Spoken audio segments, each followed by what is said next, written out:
Hola, me llamo Graciela y voy a hablar de 100 años de soledad de Gabriel García Márquez.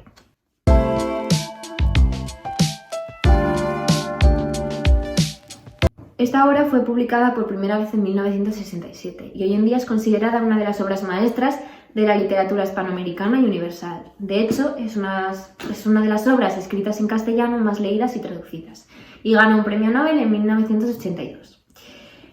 Por ello tiene un montón de ediciones especiales, ilustradas, pero esta que tengo yo es una edición de bolsillo que además está introducida por Joaquín Marco, que realiza una introducción, una teoría sobre la novela y además habla sobre el espacio, el tiempo y elementos folclóricos y mágicos que hay en la novela.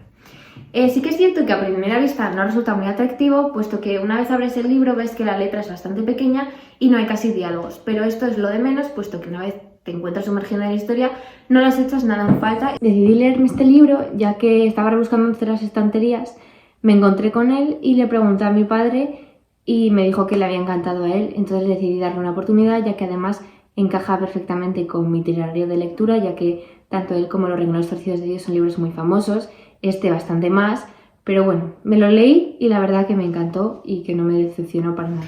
Lo que más me llamó la atención, nada más empecé a leer el libro, fue que los capítulos no tienen ni nombre, ni numeración, ni nada. Simplemente se deja un hueco en blanco y comienza a escribir un nuevo capítulo.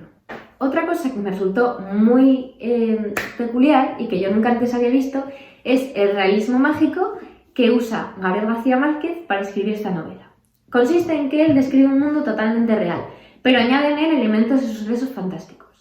Y lo que a mí me resulta aún más extraño es que los personajes conciben estos sucesos como algo normal. Es decir, no se sienten extrañados cuando tienen visiones de muertos o cuando ven a una persona ascender a los cielos o incluso cuando ven que una persona, cada vez que llega a un sitio, hay un montón de mariposas amarillas persiguiéndole.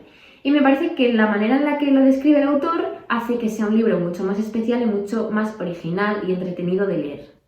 Actualmente no hay ninguna película basada en 100 años de soledad, pero sí que es cierto que Netflix está en proceso de hacer una serie y de hecho en YouTube se encuentra un tráiler sobre ello, pero yo creo que es algo demasiado difícil, puesto que creo que hay demasiados personajes y tramas entrelazadas y muchos saltos en el tiempo como para hacer posible una adaptación. Además, no lo veo necesario. Yo creo que la historia de la familia Buendía, que es la historia de 100 años de soledad, es algo que debería leerse y no ver en una pantalla, pues además creo, igual me equivoco, que no le hará justicia. Yo creo que es necesario leerlo y ver cómo está escrito y ver todos los elementos fantásticos que están en la novela, cómo los describe el autor y todo ello, puesto que es la gracia de esta historia, básicamente.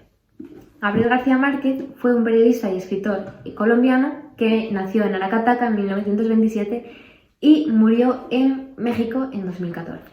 Su obra más conocida es 100 años de soledad, pero escribió otras muchas muy famosas, entre las cuales se encuentran Crónicas de una muerte anunciada y El amor en tiempos de cólera.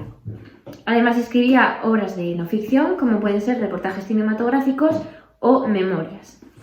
100 años de soledad cuenta básicamente la historia de la familia Buendía a lo largo del tiempo en el pueblo de Macondo, desde la fundación del mismo con Úrsula y José Arcadio Buendía hasta el final con el último Aureliano. A la vez que vemos cómo el pueblo de Macondo va avanzando, es decir, pasa de ser una sociedad totalmente remota a una un poco más avanzada cada vez, por así decirlo, vemos pues la historia de cada miembro de la familia. Es decir, en tan solo 448 páginas, de alguna manera, el autor nos hace conocer de principio a fin, es decir, de nacimiento a muerte, la vida completa de cada personaje de aquí del árbol genealógico. Conocemos pues todas las historias de amor, de desamor, de amistad, de enemistad, incluso pues todos los rencores que tiene, arrepentimientos y sobre todo pues cuál es al final, cómo se desarrolla pues su relación con la familia, cómo mejora, empeora y los picos que tiene en su vida y los sucesos que la marcan. El narrador, como no puede ser de otra manera, es en tercera persona, ya que cuenta la historia de muchos personajes y necesita saber pues los sentimientos y pensamientos de cada uno. Lo que no hace es contar todas las historias a la vez, ya que sería imposible. Entonces se va centrando cada vez en un personaje diferente, siguiendo más o menos el árbol genealógico, aunque muchas veces hay saltos como los hay en el tiempo. Es decir, primero, por ejemplo, comienza la historia centrado en José Arcadio Buendía y cuenta un poco pues, el origen de Macondo, su matrimonio con Úrsula o su amistad con Melquiades y sus épocas de obsesión con la ciencia. Esto cuando recién llegan a Macondo y en la infancia de los niños, de las primeras generaciones. Luego lo deja un poco de lado y avanza hacia José Arcadio y comienza a contar su historia. Luego la de Aureliano y luego la de Amaranta y Arcadio, y así sucesivamente. Pero sí llega un punto que tiene que retroceder para cerrar la historia de ciertos personajes, normalmente con su muerte. Igualmente, aún muertos, estos personajes no dejan de tener importancia, ya que gracias al realismo mágico estos personajes pueden aparecerse como visiones o igualmente en recuerdos, siguen siendo muy importantes y son una gran influencia en la vida de cada miembro de la familia. El tiempo en esta novela es un poco especial y complicado de describir, yo diría. Para empezar, hay un montón de saltos hacia el futuro y hacia el pasado, de hecho comienza con uno. Y hay hasta una vez en la que nombran algo que estaba destinado a ocurrir, pero que nunca llegó a pasar. Es el tiempo relativo, yo diría, porque depende un poco de la visión de cada personaje. Por ejemplo, Aureliano, el coronel Aureliano Buendía, una vez, tras volver de la guerra, estaba teniendo una conversación con su madre, con Úrsula, y le decía que el tiempo ahí había ocurrido más rápido de lo normal, que normalmente ocurre rápido, pero no tanto. Entonces vemos como para él el tiempo ha transcurrido mucho más rápido. Y más allá en la novela, Úrsula comenta como la infancia de las primeras generaciones había sido infinitamente más larga que la de las últimas generaciones. Y es cierto, una vez lo comentan te das cuenta que sí, que el tiempo en el que estaban creciendo Aureliano, José Arcadio y quizá Amaranta y hasta Arcadio fue muchísimo más largo que los últimos, que el tiempo en el que José Arcadio II y Aureliano II eran niños pequeños. Entonces el tiempo es como elástico, ¿no? Se estira y encoge, depende de un poco de la visión de cada uno. Además de que luego comienzan a decir cómo el tiempo estaba pasando en círculos, es decir, no avanzaban. Estaban teniendo incluso las mismas conversaciones que habían tenido 50 años atrás, que siempre los mismos errores se cometían una y otra vez en distintas generaciones. Y de hecho llega una vez en la que incluso llega un grupo de gitanos que les presentan artilugios que les habían presentado nada más comenzar la novela. Y por eso es que resulta un poco complicado de explicar, pero más o menos es así. La historia ocurre enteramente en Macondo, que es un pueblo imaginario que en realidad está basado en Aracataca, que es el pueblo de nacimiento de Gabriel García Márquez. Como ya he dicho, vemos un poco los picos que tiene Macondo.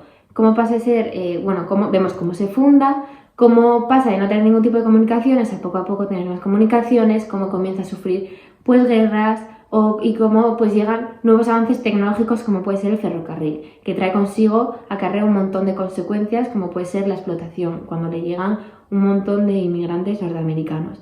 En conclusión, vemos como el pueblo de Macondo, junto a la familia Buendía, progresa y decae. No me voy a parar mucho a hablar de los personajes, ya que creo que decir cómo son o cuál es su historia es desvelar todo el libro. Y tampoco puedo destacar a ningún miembro de la familia Buendía sobre otro, ya que al fin y al cabo es la historia de todo ello, es la historia de la familia Buendía al completo. Ninguno es más protagonista que otro.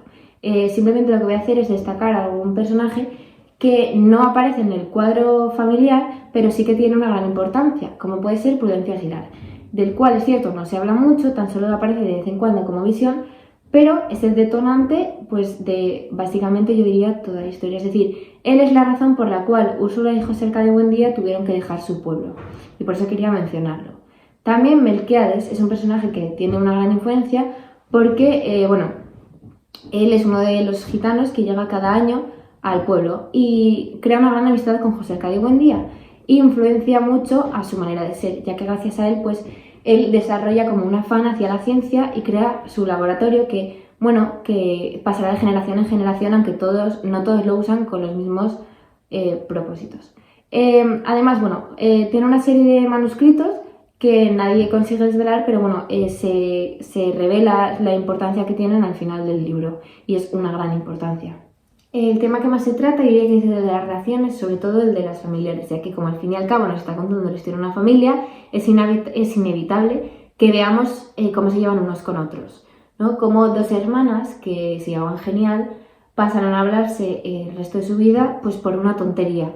No lo trata ni ni ningún otro tema, yo diría, de una manera filosófica, ni nos hace reflexionar sobre ello, simplemente lo trata como algo que está ahí y que es cierto, en la familia, en la vida de cada uno están las relaciones pues familiares y él lo trata así como una cosa más. También se ve un poco pues cómo la política o las ideologías afectan a las relaciones de cada uno con sus familiares, ya que tienen pues en una época tienen pues eso, temas políticos sobre liberadores y conservadores y vemos cómo pues la manera de ser de uno choca con la manera de ser de otro y se acaban llevando fatal, no hablando u odiándose. No sabría decir muy bien qué enseñanzas me ha transmitido el libro, pero si tuviera que decir alguna, yo diría que así un poco conectado con el tiempo, esto de que del tiempo van círculos, pues que siempre cometemos los mismos errores, que al final estamos siempre tropezándonos con la misma piedra y repitiendo nuestros errores una y otra vez sin aprender del proceso. La historia me ha encantado y yo diría que es más que nada pues por la experiencia de haberlo leído, por la capacidad que tuvo el autor de retratar algo que es tan cotidiano, tan simple y a la vez tan complejo, que es la historia de una familia. Consiguió convertirlo en algo mágico, ¿no? Algo muy atractivo mediante esos recursos del realismo mágico, sumado a su manera de escribir, ha hecho que millones de personas se lo lean y disfruten de esa lectura. Y me parece alucinante también su capacidad de imaginación, ¿no? Cómo ha conseguido inventarse una familia al completo, 6 generaciones, y hablar de cada personaje de esa familia como una persona individual y a la vez como un miembro de la familia, tan distinto a los demás y a la vez tan parecido, y todas las relaciones. Además de todo esto, los elementos fantásticos que ha incluido que hacen que la historia sea aún más fascinante. Muchas gracias por ver este vídeo y espero que os haya gustado.